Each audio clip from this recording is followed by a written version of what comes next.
Посетители от цял свят събра ритуалът Розобер в розовите градини край Казанлък. Традиционно гостите, дошли да се запознаят с маслодайната роза и с историята на долината, бяха посрещнати с хляб и сол, след което взеха участие в процесите по розобер и розоварене и научиха повече за традициите и поминъка на региона. Розовият цвят се бере рано сутрин, когато концентрацията на етерично масло в него е най-висока. В градините се пеят песни, а момите се надпреварват коя ще набере повече от него.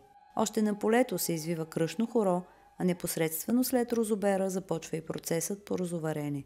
Първият розов дестилат е добре познатата розова вода, която преминава през втора преварка и едва тогава се отделя гъстото розово масло.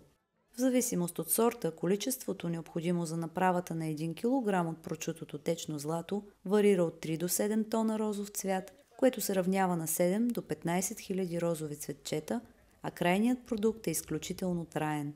От розовия продукт не се изхвърля нищо и дори свареният розов цвят служи за наторяване на полето, както и за направата на сладко от рози.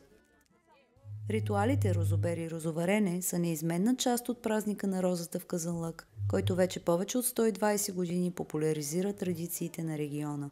Те ще продължат до края на празничната програма, чиято кулминация тази година е на 6, 7 и 8 юни.